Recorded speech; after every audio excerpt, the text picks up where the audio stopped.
Good morning বন্ধুরা, রিয়া লাইফস্টাইলে সবাইকে স্বাগত। আশা করি তোমরা সবাই ভালো আছো, সুস্থ আছো। আমরাও ভালো আছি, সুস্থ আছি। আজ বৃহস্পতিবার আর কালকে বুধবার ছিল। আমার কিন্তু নাইট ছিল। আমি কিন্তু আজকে 7টার সময় অফিস থেকে বেরিয়েছি আর বাড়িতে চলে এসেছি 7:15-20-র মধ্যে। তারপর কিন্তু আমি ফ্রেশ হয়ে নিয়েছি। ফ্রেশ হয়ে নেওয়ার পর তারপরে আবার ওদের পড়া ছিল, ওদেরকে পড়িয়ে এই 10টার সময় পড়িয়ে উঠলাম। তারপরে ঘরের কিছু কাজ ছিল, এদের বিছানা টিছানা পরিষ্কার করা ছিল। বিছানা টিছানা সব পরিষ্কার করে ওরা যেহেতু পড়ে গেছে, সব পরিষ্কার টরিষ্কার করে নিয়েছি। করে মা ততক্ষণে দেখলাম মার সব সবজি কাটা হয়ে গেছে। আর আজকে স্পেশাল রান্না হবে এঁচোড় চিংড়ি।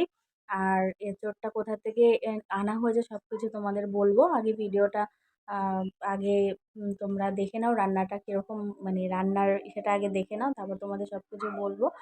আর এঁচোড়টা ঠিক আছে, তোমাদের নয় বলেই দিচ্ছি।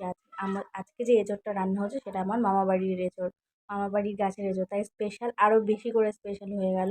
আর কালকে মামি এসেছিলো এখানে। তারপরে মামি এসে, মামি হয়তো কোথাও কাজে গিয়েছিলো এখান থেকে কোনো একটা দরকারে, তখন স্টেশনে নেমে বাবার দোকানে এঁচোড়টা দিয়ে গেছে। তাই সেইটাই আজকে চিংড়ি মাছ দিয়ে রান্না হচ্ছে। আর পটলের তরকারি হয়তো হচ্ছে, আর বেগুন ভাজা, এগুলো সব আজকে রান্না হচ্ছে। আর আজকে তো বৃহস্পতিবার, আজকে অনেকটাই কাজ বেশি। আহ, অনেকটাই আজকে মানে সময় লাগবে পুজো দিতে। বৃহস্পতিবার মানেই তো তোমরা জানো অনেকটাই সময় লাগে। তাই দেখতে থাকো ভিডিওটা, আবার পরে আসছি। জিনিসগুলো দেখছো? এই দেখো, এই জিনিসগুলোকে আমার ভাই কিনে কিনে জমিয়েছে, ঘর বানাবে এগুলো দিয়ে। একটার পর একটা, একটার পর একটা ঘর বানিয়ে বানিয়ে বানিয়ে বানিয়ে রেখেছে। আর এগুলোর মধ্যে টিকটিকি টাইপের, টিকটিকি লজেন্সগুলো আমরা ছোটোবেলায় যে খেতাম, সেই টিকটিকি লজেন্সগুলোই ভেতর মানে ইসে করা থাকে। 5 টাকা এরকম কিছু নেয়। ও এখানে 4টে মানে 7টা কিনে রেখে দিয়েছে। কিনে টিভির ওপরকে সে উপরে সাজিয়ে রেখে দিয়েছে। দেখতে খুব সুন্দর লাগে, ভেতরটা খুব সুন্দর, আর বেশি সাজিয়ে রাখলেও ভালো লাগে দেখতে।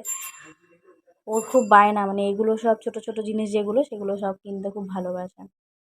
আর আজকে কিন্তু গরমটা ভালোই পড়েছে। কালকে রাতেও কিন্তু ভালো গরম লাগছিলো, আমরা যখন অফিসে ছিলাম প্রচণ্ড গরম লাগছিলো।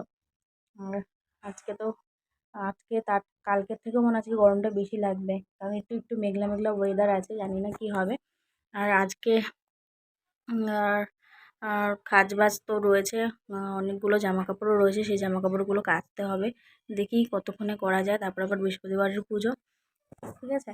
তারপর আমরা আবার দুপুরবেলা তোমাদের সামনে আসছি। কাজগুলো তাড়াতাড়ি করে সেরে নিই। দেখো, তোমাদের সাথে কথা বলার পর আমি এই চিংড়ি মাছগুলোকে ছাড়িয়ে নিয়েছি। আর প্রথমে আমি ওই এঁচোড়ের ছবিটা তুলতে ভুলে গেছি, তাই মামিকে বললাম, মামি তুমি আমাকে আবার ছবিটা পাঠাও, তুমি যে ছবিটা আমাকে আগে পাঠিয়েছিলে যে এই এঁচোড়টা তোদের বাড়িতে পাঠাবো।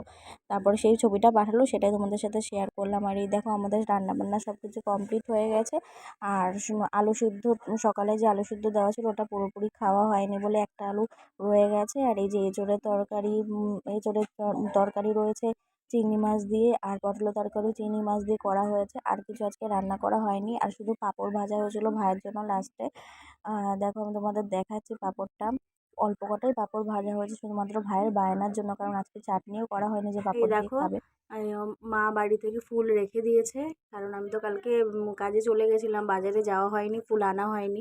তাই আজকে সকালবেলা যে কাকুটা বাড়িতে আসে, তার কাছ থেকে এই যে মা বৃহস্পতিবারের সব ফুল টুল রেখে দিয়েছে। ভালো হয়েছে, তাহলে আর এখন আর বাজারে যেতে হবে না, নাহলে সেই কাকু না আসলে আবার সেই বাজারে যেতে হতো। এখন দেখা যাক এই ফুলের ভেতরে সব কিছু ঠাকুরের যেগুলো যেগুলো লাগে সেগুলো সেগুলো থাকে কি না, কারণ বাড়িতে ফুল নিলে না কিছু না কিছু একটা বাদ দিয়ে দেয়, নয় বেলপাতা, নয় তুলসী পাতা, নয় কিছু একটা করে বাদ দেয়। তাই দেখা যাক পুজোর সময় এটার মধ্যে আবার কি বাদ দিয়েছে আজকে। আর আজকে তোমাদের একটা জিনিস দেখাবো, দেখবে একটা জিনিস, এই দেখো, এই দেখো।